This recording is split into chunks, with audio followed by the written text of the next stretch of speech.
তব কথামৃতং তপ্ত জীবনং কবিভিড়িতং কলমশাপহম শ্রবণমঙ্গলম শ্রীমদাততং ভুবি গৃণন্তি যে ভুরিদা জনা। নমস্কার, অমৃতবাণী চ্যানেলে আপনাদের সকলকে স্বাগত। শ্রী শ্রী ঠাকুর, মা ও স্বামীজির রাতুল চরণে শতকোটি প্রণাম জানিয়ে শুরু করছি আমাদের আজকের পাঠ। 1884 জুন। পাণ্ডিত্য অপেক্ষা সাধনা ভালো। বিবেক। পণ্ডিত বলছেন, কুমিরের পেটে বর্ষা মারলে হয়। সকলের হাস্য। শ্রীরামকৃষ্ণ সহাস্যে। গুচ্ছির শাস্ত্র পড়লে কি হবে? ফেলাজফি। সকলের হাস্য। পণ্ডিত সহাস্যে। ফেলাজফি বটে। শ্রীরামকৃষ্ণ, লম্বা লম্বা কথা বললে কি হবে? বাণ শিক্ষা করতে গেলে আগে কলা গাছ ত্যাগ করতে হয়, তারপর সরগাছ, তারপর সলতে, তারপর উড়ে যাচ্ছে যে পাখি। তাই আগে সাকারে মনস্থির করতে হয়। আবার ত্রিগুণাতীত ভক্ত আছে, মৃত্য ভক্ত, যেমন নারদাদি।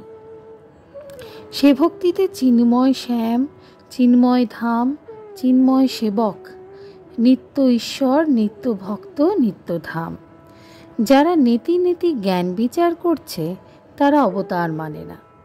হাজরা বেশ বলে, ভক্তের জন্যই অবতার, জ্ঞানীর জন্য অবতার নয়। তারা তো সোহম হয়ে বসে আছে। ঠাকুর ও ভক্তেরা সকলেই কিয়ৎকাল চুপ করিয়া আছেন। এইবার পণ্ডিত কথা কহিতেছেন। পণ্ডিত: আগে কিসে নিষ্ঠুর ভাবটা যায়? হাস্য দেখলে মাংসপেশি স্নায়ু মনে পড়ে, শোক দেখলে কীরকম নার্ভাস সিস্টেম মনে পড়ে।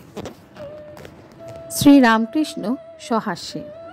নারায়ণ শাস্ত্রী তাই বলতো, শাস্ত্র পড়ার দোষ, তর্ক বিচার এইসব এনে ফেলে। পণ্ডিত: আগে উপায় কি কিছু নাই? একটু মার্দব। শ্রীরামকৃষ্ণ: আছে, বিবেক। একটা গান আছে, বিবেক নামে তার ব্যাটারে তত্ত্ব কথায় তাই শুধাবি, বিবেক বৈরাগ্য ঈশ্বরে অনুরাগ, এই উপায়। বিবেক না হলে কথা কখনো ঠিক ঠিক হয় না। সামাধ্যায়ী অনেক ব্যাখ্যার পর বললে ঈশ্বর নিরস। একজন বলেছিল, আমাদের মামাদের এক গোয়াল ঘোড়া আছে। গোয়ালে কি ঘোড়া থাকে? সহাস্যে। তুমি ছানা বড়া হয়ে আছো, এখন 2-5 দিন রসে পড়ে থাকলে তোমার পক্ষেও ভালো, পরেরও ভালো। 2-5 দিন। পণ্ডিত ঈশ্বর হাসিয়া, ছানা বড়া পুড়ে অঙ্গার হয়ে গিয়েছে। শ্রীরামকৃষ্ণ সহাস্যে। না না, আরশুলার রং হয়েছে। হাজরা: বেশ ভাজা হয়েছে, এখন রস খাবে বেশ। পূর্ব কথা, তোতাপুরীর উপদেশ, গীতার অর্থ ব্যাকুল হও। শ্রীরামকৃষ্ণ: কি জানো, শাস্ত্র বেশি পড়বার দরকার নাই। বেশি পড়লে তর্ক বিচার এসে পড়ে।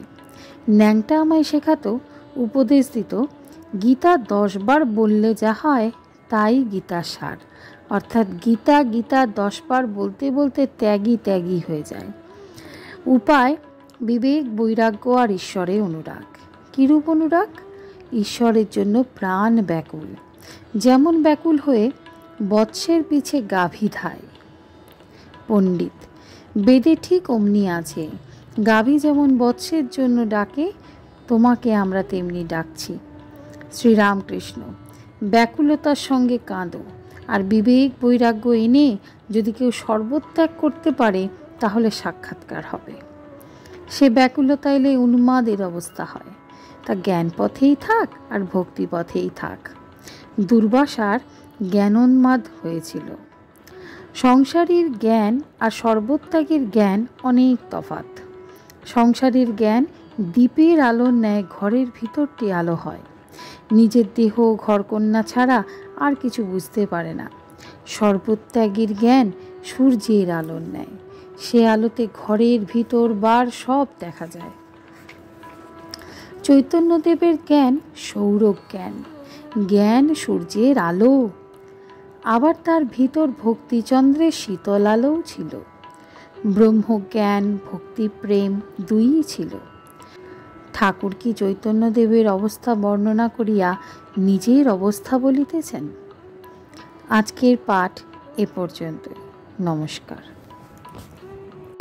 কথামৃতের সুধাধারার সাথে শ্রী শ্রী ঠাকুর, মা ও স্বামীজির অনুত্থানের জন্য চ্যানেলটি সাবস্ক্রাইব করুন।